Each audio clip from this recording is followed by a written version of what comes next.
Now, today, before I take you on scene to the hotel where Naziah and Jarvis went that night, I want to show you what I missed and what everybody missed that night of January 9th, 2024.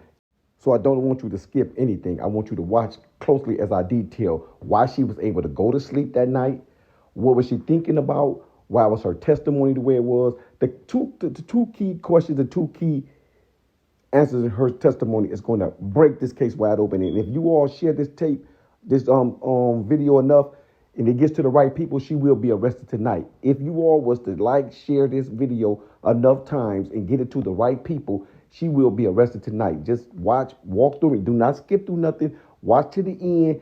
And this is the story that has not been told yet in this fashion. Even I missed it in the beginning. Just listen to the story of Shannon Harris. But let's first go on scene with Jarvis and the hotel in the his workshop once again before we get into that story. And make sure you watch as I break down Shannon Harris' testimony and tell me, did I hit it on the nose? Put it in the comment. Did I hit it on the nose? Here we go, Naziah Harris fans. Now, I ain't gonna say fans. I'm gonna say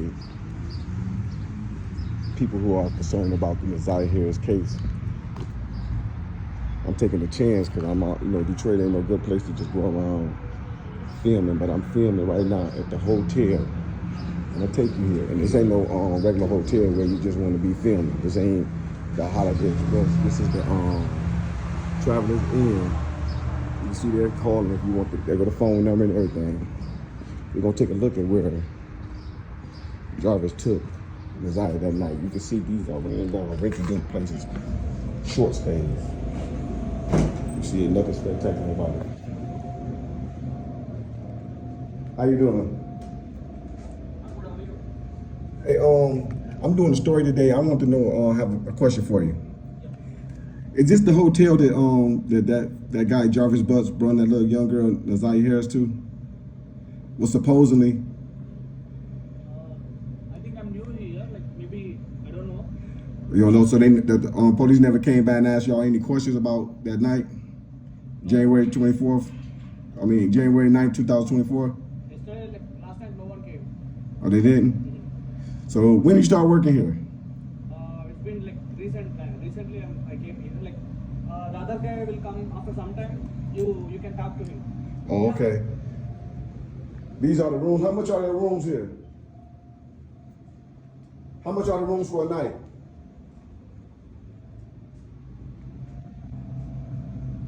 Look at this ran down rinky-dink place, man.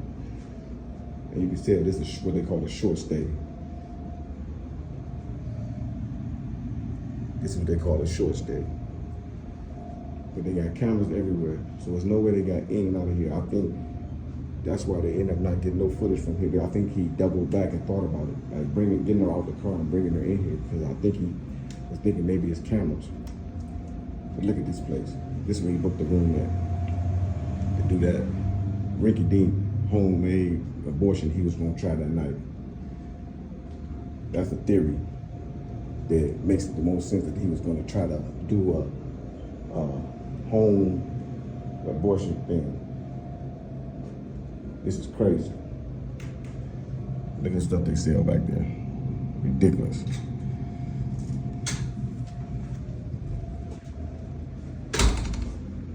I should have just went, man, if everybody came home, man, I should have went down here and went back there. Dude, this is how they take your IDs. This is ridiculous.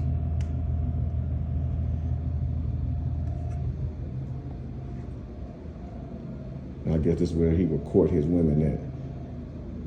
In it, man. And it smelled bad. It smelled like it's mildew in the carpet or something. Hey, how much are y'all rooms for a night? There is a vacancy there. Do y'all do about an hour or two? Yeah, $40. $40.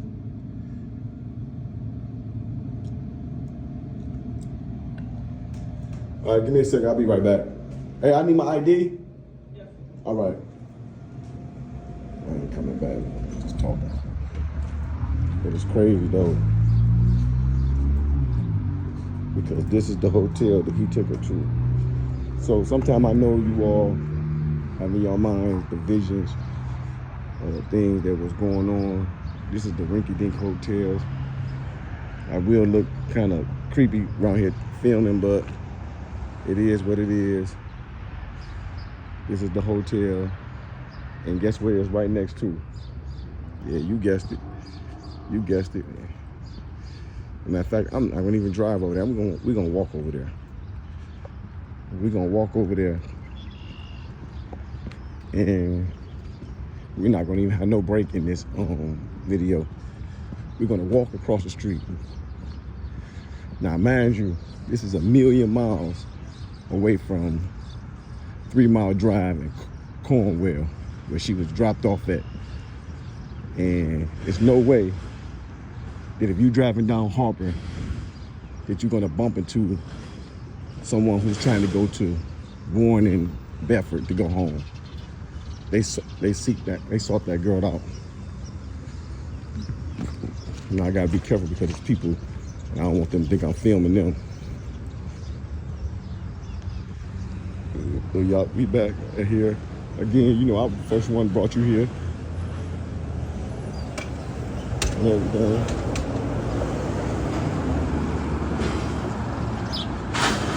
We back here at the auto shop. We back again. We have to go in here and talk to the clerk and see if he'll let us in the back so we can see. Rock with me.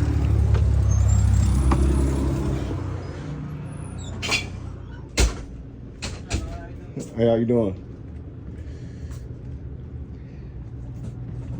They got the door locked this time. Remember last time it was open. I'm gonna see if I can get them to open it so we can look in the back there again.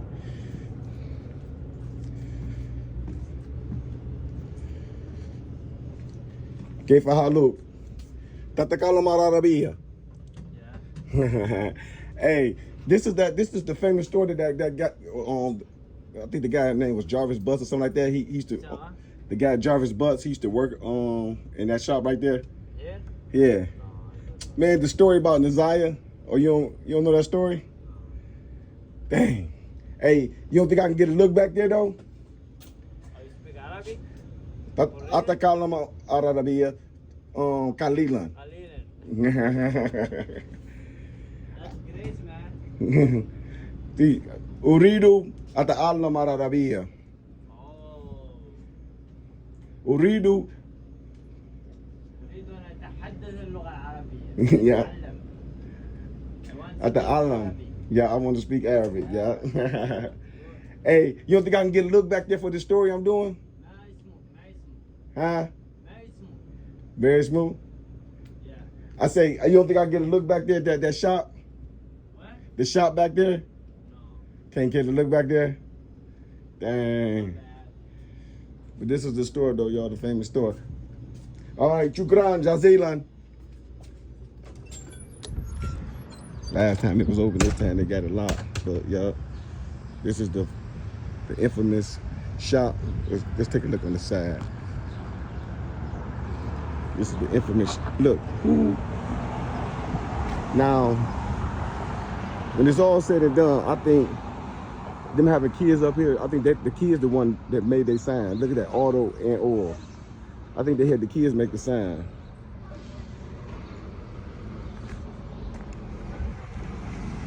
But yeah, that's the Travelers Inn Hotel across the street. I'm about to walk back across there. And this is the thing. Now I brought you this because it brings sentimental value. It has no real bearing on the case.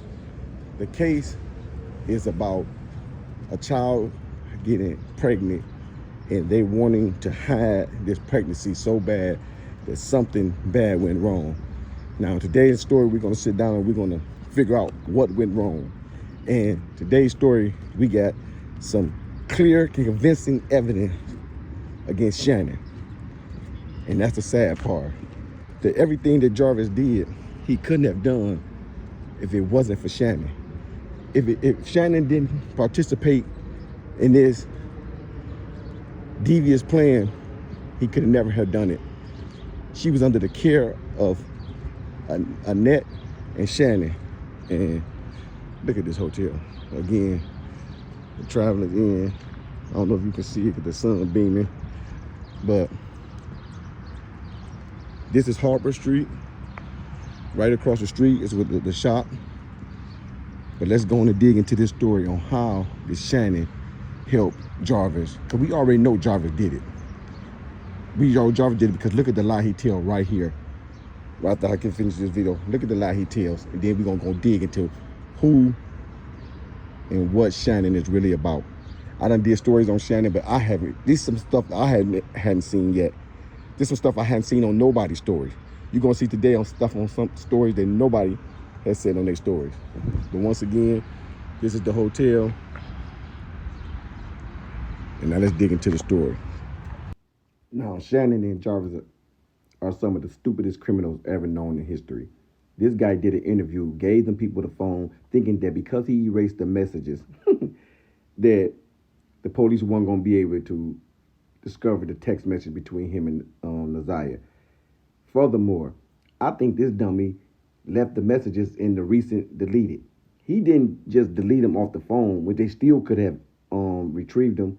He left them in the recently deleted. I'm just guessing, but that's my guess. But just listen to him give the phone over to the police as if they were not going to be able to figure it out. These were two stupid criminals. There's no way they're going to get away with what they did. Everything is in my phone. Y'all have possession of my phone. Take a look at it. Go through it. So I don't know what that's about. I don't know why would she say. This is the first time we're hearing the voice of Jarvis Butts. He is 41 years old. He is accused of the sexual. Now, his stupidity didn't end with just giving over the phone. They also, what they found in the phone is incredible. And this is where Shannon comes in to play. She knew what they were up to. But let's first see what they found in the phone, what he was up to. December 10th, 2023 at 9:32. Planned Parenthood, learn abortion, the abortion pill. So it's like the same, back and forth to the same site. On December 11th at 11:43 p.m. UTC, so minus 5 hours, specifically is searched is, can I drink red antifreeze? Now, I'm not going to go over all the Google searches. I did that in an early story. But here's where Shannon comes into play. She knew about the pregnancy, and she had to hide this fact from the world, not just from the world. And how did she do it? And you're going to take a close look at her testimony. I never seen this in her testimony till I just really paid attention. She was hiding details and being elusive on the stand because she knew of the pregnancy. She knew of the Google searches. She knew that night at that Travelers Inn hotel that you seen earlier, that's where the abortion was supposed to take place. Something went wrong, and that's where the mystery begins. But let's take a look at Shannon and how she became the accomplice. This jealous, enraged auntie became an accomplice to the disappearing and unlivening of her niece, Naziah Harris. This is where the saga begins. Sit back, grab your popcorn, and no one has this detailed information like I do. Listen closely. There's no longer for me to play the devil advocate. I got you, Shannon. I got the evidence that's going to break this case wide open. You were in on the plot to get rid of Naziah. How do you know, Reek? How would you know something like that? Here's what, something simple. Now, the majority of the women out there know that I'm telling the truth.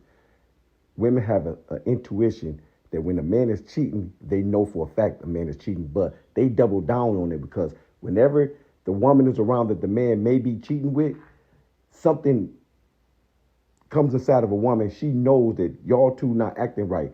So there's no way that when Shannon ever seen Jarvis and Naziah in the same room, she didn't get that women's intuition that something not right between you all. But why did she ask her this? And then after that, I'm going to explain to you why I got her right where we want her. Just watch how she answered this question. And Jarvis first meet? When she was little, like age 2. And can you kind of describe the relationship between Naziah and Jarvis? Should be just the uncle and the niece relationship, no more than that.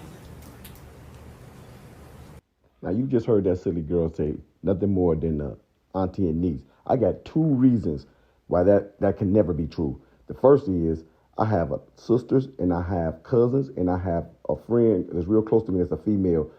You knew something was wrong between them when you was in the room with them at the same time. Besides that, let's go back in time. You talking about a testimony you did in 2025 where you picking your words closely. Nothing more than an auntie and niece. But let's take a trip back into time. Do you really believe that? And why are you tricking this prosecutor into wanting to believe that you thought that there was nothing between them but uncle and the niece relationship, when in fact you knew there was more than that? And here's the proof. Kiwana Morton and her cousin Jernell are both relatives of Neziah Harris. In February of 2022, Jernell says she learned of allegations of improper touching involving butts and other small children. She says she was told about the claims while talking to her niece, Jarvis Butt's girlfriend, and that the alleged victims were Neziah Harris and two other children. I was just like, oh my God, I was not crazy. This needs to be looked into. She says she took the claim seriously in part because Butts was on the sex offender registry, having spent more than 8 years in prison for third-degree criminal sexual conduct. She didn't alert authorities at first because she believed her niece would notify police. Now, I'm sorry, auntie, but your niece had no intentions on calling the police. I knew that's what you was waiting on, but no, because Neziah had became her competition. In that moment, she knew in 2022 that there was no relationship between Jarvis and Neziah, that was only an uncle and a niece. She knew in 2022 that there was some allegations of SA from Jarvis against Neziah and other family members. She knew back then there was no relationship. In 2022, now you got to listen to the interview, rewind it, listen to it again. 2022. She testified in 2025 that they were nothing but niece and uncle. But in 2022, she had a complaint on her desk saying that Jarvis may have SA, Neziah, and another person. But let's go farther, because CPS reached out to Shannon in 2022. So she knew that there was more than just a uncle and niece relationship. But let's listen. Her complaint came in on April 13th, 2022. There was an incident at a birthday party, the complaint reads. One of the children that attended the party accused Jarvis of sexual abuse. Neziah, and name withheld, reported that Jarvis touched both of them inappropriately as well. Jarvis touched, name withheld, in her private area, and it hurt. Jernell made the complaint over the phone. They basically told me if they needed me for anything else, they would reach out. The next day, Jernell would receive a text from her niece, Butt's girlfriend, confirming that CPS had contacted her. CPS called me, the text reads. They called about the well-being of my kids. Then they called back to get Jarvis info. Okay, now you've seen it for yourself. You can rewind it if you want to. She texted her auntie the next day saying that CPS contacted her and that they wanted to know about the well-being of her children and Jarvis' information. She knew that their relationship wasn't just no uncle and auntie. But that's nothing. We got more. We got more. Just wait. We got more proof. Shannon went on a rant on that stand trying to say the right things at the right time to hide the fact that she really was glad that Neziah was no longer in her way. Marie, why would you say that? Why would you say an auntie was happy that her niece was not in her way anymore? This lady, being not so attractive, finally found Prince Charming. And after a certain amount of time, he lost interest in her and started having interest in her niece. Every woman comes to some kind of breaking point. She was at that breaking point. Well, how do you know, Reed? She went to sleep. She found out about that pregnancy, knew that what was Jarvis up to, trying to get rid of this child, because the child would have brought embarrassment on both her and her baby daddy. She knew what they were up to. That's why she went to sleep that night without Neziah coming home. She knew that home pregnancy remedy they were trying to do was was taking place. She figured that, hey, maybe it's successful, maybe it wasn't. That's why she never told anyone to go up to that shop to look for Messiah. All the searching they did, that's why she never said go up to that shop and look for Messiah, because she knew that the home pregnancy remedy that they were trying was about to take place that night. Hey, Jarvis, you got to get rid of that baby, man, because that's going to bring shame on my family and what's in it, and me. She knew that this creep was trying to get rid of this baby with using home remedies. But what really disturbing, let's look at some more stuff. That's disturbing because she went to sleep. You don't go to sleep not knowing where your 13-year-old niece is at unless you knew where she was at. And that's why you were able to sleep easy. You knew where she was at. And I took you to the place, you seen it earlier. I took you to the place, you knew where she was at. You knew where the abortion was about to take place at. Stop playing. Stop playing with us. Somebody need to put that belt to your ASS. Stop playing with us. But let's look at some more lies that she told that didn't make no sense. The way she answered questions on the stand. Just take a look at this. Where did you know Jarvis Butts to work? Pardon? Where did you know Jarvis Butts to work? Where did I know him to work at? Yes. He worked at 2 different locations. The first location would be on East Warren, and the other location would be on Gratiot and Connor. And what were those locations? Those are the auto repair shop. Okay. Would you ever know Desire to help Jarvis Butts at his shop? Yes, he will call me and say, hey, if I can get our daughter and Messiah to come and work up at the shop. And I would say, let me ask my mom first regarding Messiah. Okay. And which daughter of yours would that be? Now, this is important where he worked at. Before we answer that, let me take a time to ask you all this. If you're in there this far and you haven't pushed the like button, please push the like button. And please subscribe to the channel, because this channel brings you stuff like no other channel brings you.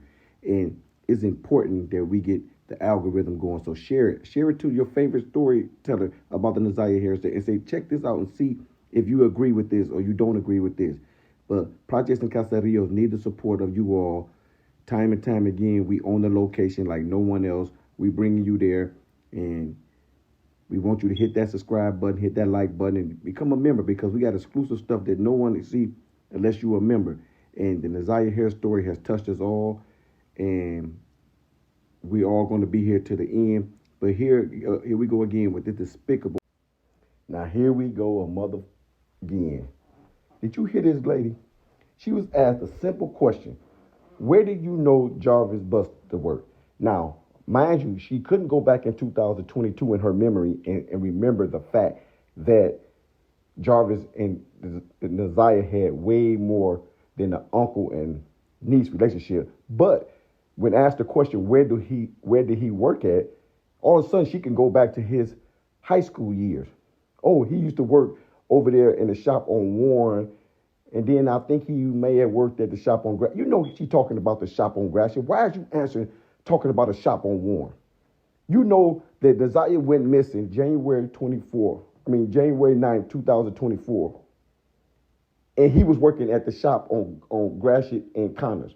Why mention a shop that he worked at years before that?